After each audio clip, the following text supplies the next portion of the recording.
कहानी शुरू होती है और हमें म्यूटेंट्स के बारे में बताया जाता है। म्यूटेंट्स बिल्कुल इंसानों जैसे ही होते हैं, लेकिन उनका डीएनए थोड़ा अलग होता है। उनके अंदर कुछ स्पेशल पावर्स होती हैं। पुराने जमाने में म्यूटेंट्स की तादाद काफी कम थी, पर जैसे जैसे दिन बीतते गए, टेक्नोलॉजी के रेडिएशन बढ़ते गए और म्यूटेंट्स की संख्या भी बढ़ती गई।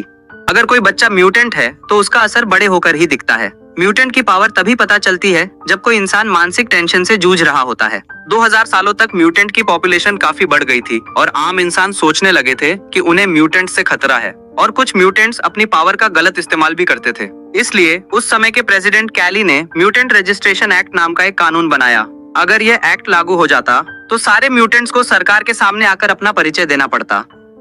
लेकिन म्यूटेंट्स इस कानून के सख्त खिलाफ थे, क्योंकि अगर उनकी पहचान सबको पता चल जाती तो आम इंसान पूरी तरह से उनसे दूरी बना लेते और सरकार उनकी पावर का गलत इस्तेमाल करती। चार्ल्स सेवियर यानी प्रोफेसर एक्स, जो एक माइंड कंट्रोलिंग म्यूटेंट है, वो सरकार को अच्छे से समझाने की कोशिश कर रहे थे। लेकिन उनका पुराना दोस्त मैग्नेटो, जो खुद भी एक म्यूटेंट है, वो सरकार के खिलाफ जाने की सोच रहा था। प्रोफेसर एक्स का मानना था कि दुनिया में आम इंसान और म्यूटेंट्स एक साथ अच्छी तरह से मिलजुल कर रह सकते हैं। वो एक स्कूल भी चलाते हैं जिसमें बच्चों को अपनी पावर्स का सही इस्तेमाल करना सिखाते हैं। प्रोफेसर एक्स ने कुछ ऐसे म्यूटेंट्स की टीम बनाई थी जो बुरे म्यूटेंट्स से लड़ सके। इस टीम को एक्समैन कहते हैं। लेकिन मैग्नेटो की सोच एकदम अलग थी। वो सोचता था कि इस दुनिया में कोई इंसान नहीं रहना चाहिए, सिर्फ म्यूटेंट राज करें। प्रोफेसर एक्स और सरकार इसके एकदम खिलाफ थे। तो पोलैंड बेस्ड कॉन्सेंट्रेशन कैंप में हम एक छोटे लड़के एरिक लेंशर को देखते हैं।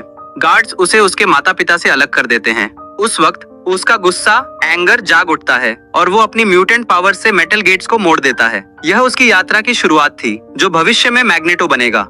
आज के समय में हम मरी को देखते हैं, जिसे रोग के नाम से भी जानते हैं। जब वो गलती से अपने बॉयफ्रेंड को छू लेती है तो उसकी पावर्स उसकी एनर्जी को एब्जॉर्ब कर लेती हैं, जिससे वो कोमा में चला जाता है। डरी हुई रोग अपने घर से भाग जाती है। नॉर्थ कनाडा में एक टफ कैरेक्टर लोगन, जिसे वुल्वरीन कहते हैं और जो एक्समैन टीम का हिस्सा है, वो अंडरग्राउंड केज फाइट्स में हिस्सा लेता है। उसके पास एक शक्तिशाली हीलिंग फैक्टर और अंदर बाहर होने वाले एडामेंटियम क्लॉज हैं। बाद में वो रोग यानी मरी को अपनी ट्रक में लिफ्ट देता है। अचानक एक खूंखार म्यूटेंट सेबरटूथ उन पर हमला कर देता है। तभी सही समय पर साइक्लॉप्स और स्टॉर्म आते हैं और उन्हें बचा लेते हैं। वो लोगन और रोग को प्रोफेसर चार्ल्स जेवियर की एकेडमी ले जाते हैं। प्रोफेसर जेवियर एक शक्तिशाली टेलीपैथ उन्हें अपने छिपे हुए स्कूल के बारे में बताते हैं, जहां म्यूटेंट्स अपनी पावर्स को कंट्रोल करना सीखते हैं। इस बीच मैग्नेटो अपनी team Mystique, Sabretooth and Toad के साथ एक यूएस सेनेटर पर हमला करता है।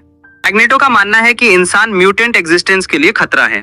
उसकी योजना एक ऐसी मशीन बनाने की है जो इंसानों को जबरन म्यूटेंट्स में बदल सके, लेकिन यह प्रक्रिया जानलेवा हो सकती है। उधर स्कूल में रोग जब लोगन से मिलने जाती है तो वो गलती से उसे घायल कर देती है। फिर रोग लोगन की पावर अब्सॉर्ब करके खुद को ठीक कर लेती है। यह देखकर लोगन बेहोश हो जाता है। यह सब देखकर स्कूल के दूसरे बच्चे रोग से डरने लगते हैं और रोग वहां से भाग जाती है।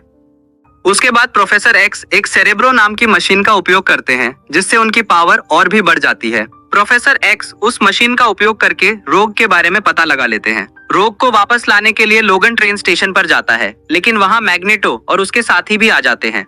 लेकिन मैग्नेटो वहाँ रोग के लिए आता है। फिर मैग्नेटो रोग को किडनैप करके ले जाता है।